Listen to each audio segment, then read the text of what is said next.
जी नाज़रीन अस्सलाम वालेकुम, मेरा नाम ज़ीशान नूर है। पाकिस्तान की जितनी भी सियासी जमातें हैं, उनकी जो असल ताकत होती है, जो असल रूट्स होती हैं, वो उसके जो नौजवान वोटर सपोर्टर होते हैं, जो यूथ उनके साथ अटैच होती है, उसको हमेशा किसी भी पॉलिटिकल पार्टी की ताकत कहा जाता है। पाकिस्तान की जितनी भी पॉलिटिकल पार्टीज हैं, उनकी यूथ विंग भी होती है, उनकी जो स्टूडेंट विंग है, उसकी भी प्रॉपर बॉडीज होती हैं डिस्ट्रिक्ट के अंदर। जैसा कि पाकिस्तान तहरीक इंसाफ की भी यूथ विंग है, स्टूडेंट विंग जो है वो इंसाफ स्टूडेंट फेडरेशन है। इसके अलावा जो पाकिस्तान मुस्लिम लीग नवाज है, उसकी जो स्टूडेंट विंग है वो एमएसएफ है, और इसके साथ ही साथ उनकी यूथ विंग भी है। इसी तरीके से तमाम सियासी जमातों की जो यूथ विंग है उसकी बॉडीज भी होती हैं, और इसके अलावा जो उनकी स्टूडेंट विंग है वो भी बड़ी मुतहरक होती है। इन पॉलिटिकल पार्टीज की जो पॉलिटिकल एक्टिविटीज होती हैं, वो चाहे जलसे हों, रैलीज हों, धरने हों, उनके अंदर इन्हीं जो स्टूडेंट विंग होती है या यूथ विंग होती है, इनका एक बड़ा बुनियादी और अहम किरदार होता है। उन तमाम जलसों को, रैलीज को ऑर्गेनाइज करने के हवाले से हम देखते हैं कि तमाम पॉलिटिकल पार्टीज के जो नौजवान वोटर सपोर्टर होते हैं, वो हमेशा आपको हरावल दस्ते के तौर पर नजर आते होंगे। मामला यह है कि अब से 2 दिन कबल जनूबी पंजाब के जितने भी इजला हैं, अब वहां की जो पाकिस्तान तहरीक इंसाफ की यूथ विंग बॉडीज हैं, उन्होंने एहतजाजन इस्तीफे दे दिए हैं।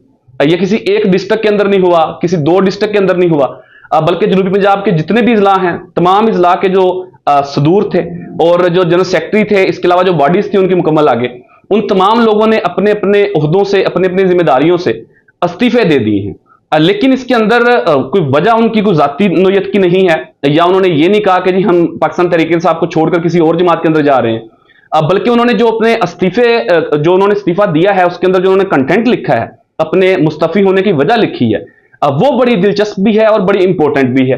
वो भी मैं आपके सामने अभी बताता हूं आपको कि उन्होंने इस्तीफा दिया किस वजह से है, और फिर मैं आपको ये भी बताऊंगा कि इसके पीछे मामला है क्या और कौन सी शख्सियत की वजह से वो इतना उन्होंने इन्फ्लुएंस किया उनके मामलात के अंदर के तमाम जितने भी डिस्ट्रिक्ट के सदूर थे, उन्हें अपने ओहदों से मुस्तफी होना पड़ा। पहले मैं आपको बता दूं कि ये कौन कौन से डिस्ट्रिक्ट हैं जिनके जो ज़िला सदूर हैं और जनरल सेक्रेटरी हैं, उन्होंने रिजाइन किया है, और उन्होंने एक ही पेज के ऊपर अपना इस्तीफा लिख के उसके अंदर अपनी वजूहात भी बयान की हैं।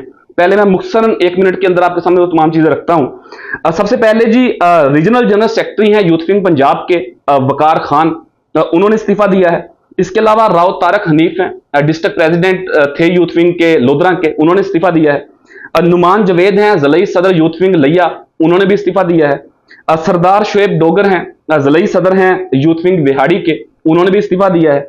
अरसलान वकार उर्फ सनी जट हैं, ज़िलाई सदर हैं यूथ विंग रहीम यार खां के, उन्होंने भी इस्तीफा दिया है।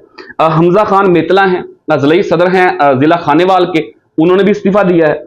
उस्मान रजाक वाला हैं, ज़िलाई सदर हैं बहावल नगर के, उन्होंने भी अपने ओहदे से इस्तीफा दिया। इसके अलावा जो मेट्रोपॉलिटन है बहावलपुर की, या जो तहसील लेवल के ऊपर बॉडीज थी, उन तमाम लोगों ने भी जो है अपनी जिम्मेदारियों से इस्तीफा दे दिया। लेकिन इस इस्तीफे के अंदर जो स्क्रीन के ऊपर आप देख भी रहे होंगे, इसके अंदर जो उन्होंने कंटेंट लिखा है वो मैं मुख्तसर आपके सामने रखता हूं, और फिर आपको बताता हूं कि इसके पीछे असल वजह क्या थी।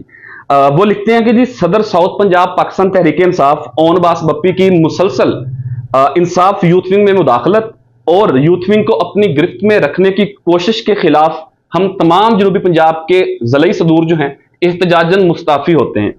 आगे वो लिखते हैं कि जी हम अपने जनूबी पंजाब और इजला की इन यूथ विंग के ओहदों से इस्तीफा देते हैं, और अपनी तमाम तर जिम्मेदारियां हम वापस करते हैं जमात को, और हम अपनी मरकजी क़यादत यानी कि चेयरमैन बैरिस्टर गोहर खान और जो सेक्रेटरी जनरल उमर यूब हैं, उनसे हम ये दरखास्त करते हैं कि इस मामले को डिग आउट किया जाए, और जो सेनेटर ओन बास बप्पी हैं, जो सदर हैं जनूबी पंजाब के पीटीआई के, उनको तलब करके उनसे पूछा जाए कि वो हमारे मामलात के अंदर इन्फ्लुएंस क्यों करते हैं। इसके अलावा और भी उन्होंने 3-4 चीजें लिखी हैं इसके अंदर, और उन्होंने ये डिमांड की है अपनी मरकजी क़यादत से कि वो ओन बास बप्पी के खिलाफ डिसिप्लिनरी एक्शन लें और जमात के अंदर उनसे पूछगछ करें। अब नाज़रीन मामला यह है कि एक तरफ तो कहा जाता है कि जी यूथ जो है वो किसी भी सियासी जमात की ताकत होती है, और दूसरी तरफ आप यूथ हो या स्टूडेंट विंग हो, उसके अंदर जो मरकजी लीडरशिप होती है या जो कॉन्स्टिट्यूएंसी वाइज जो उम्मीदवार इलेक्शन लड़ते हैं, एमएनएस होते हैं, एमपीज होते हैं, वो उसके अंदर वाजे तौर पर इन्फ्लुएंस करते हैं। और उनका सिर्फ इन्फ्लुएंस इतना ही होता है कि जी फलां डिस्ट्रिक्ट में जो सदर हैं या सेक्रेटरी जनरल हैं, फिनांस सेक्रेटरी हैं, एडिशनल सेक्रेटरीज हैं, उसके अंदर हमारे वोटर सपोर्टर को एडजस्ट किया जाए। हमारे जो खासम खास लोग हैं जो हमारे दफातर के मामला देखते हैं, उनके रिलेटिव्स को, भाइयों को, कजनों को उसके अंदर एडजस्ट किया जाए। हालांकि जितने भी ये जो तमाम जिनके मैंने नाम आपके सामने लिए, ये जो डिस्ट्रिक्ट सदूर थे और रीजनल जनरल सेक्रेटरी हैं यूथ विंग पंजाब के वकार खान, मैं उन्हें बड़े अच्छे तरीके से जानता हूं। उसकी वजह यह है कि बतौर सहाफ़ी मुख्तलिफ लोगों से इंटरेक्शन होता है और मेरा डिस्ट्रिक्ट चूंकि बहावलपुर है और वकार खान का भी ताल्लुक बहावलपुर से है। एक इंतहाई मेहनती डेडिकेटेड पोलिटिकल वर्कर हैं। उन्होंने सिर्फ अपना वक्त नहीं दिया बल्कि अपना पैसा भी दिया और पर्चे फेसेस किए मुख्तलिफ तरह के, मुख्तलिफ धरनों के अंदर, मुख्तलिफ जलसों के अंदर उनके ऊपर FIR हुई। 9 मई के बाद उनके ऊपर FIR हुई। उनके साथ जो सेक्रेटरी जनरल हैं साउथ रीजन के खुरम खान, उन्हें भी मैं जाती तौर पर जानता हूं। अभी बल्कि शायद 2 हफ्ते कबल भी उन्हें एक मुकदमे के अंदर, 9 मई के मुकदमे के अंदर उन्हें गिरफ्तार किया गया, फिर उसके बाद भावलपुर की अदालत में उन्हें जमानत दी। मतलब ये तमाम तर जितने भी नौजवान हैं जो ज़लई सदूर थे, सेक्रेटरी जनरल थे, बॉडीज का हिस्सा थे, ये सिर्फ अपने लीडर के लिए यानी कि इमरान खान के लिए और अपनी जमात के लिए ये दिन रात एक करके मेहनत कर रहे थे।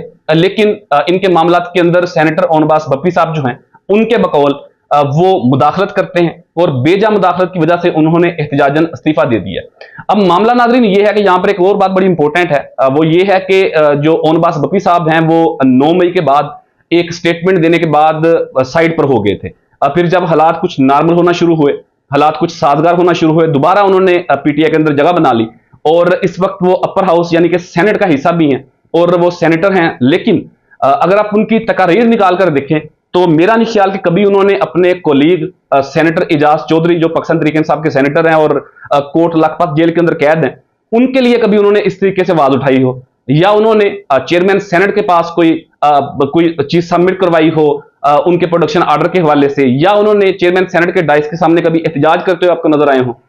उनके अलावा जितने भी सेनेटर्स हैं PTI के, कभी उन्होंने सेनेटर एजाज चौधरी के लिए उस तरीके से आवाज नहीं उठाई जिस तरीके से उन्हें सेनेट ऑफ पाकिस्तान के अंदर फ्लोर ऑफ द हाउस बोलना चाहिए था। हालांकि उनके कोलीग हैं, वो इस वक्त जेल के अंदर हैं, लेकिन उनका हक है कि उन्हें प्रोडक्शन ऑर्डर जारी करने चाहिए। हालांकि एक मेरी तो ये नाकस राय है कि पाकिस्तान तहरीक इंसाफ के जितने भी सेनेटर्स इस वक्त मौजूद हैं सेनेट के अंदर, उन्हें अपनी स्पीच जो है वो शुरू ही सेनेटर एजाज चौधरी से करनी चाहिए, ताकि वो ये रियलाइज करवाएं चेयरमैन सेनेट को, ये रियलाइज करवाएं कि उनके जो कोलीग हैं उनके प्रोडक्शन ऑर्डर जारी होने चाहिए और उनका कानूनी, आईनी और बुनियादी हक भी है।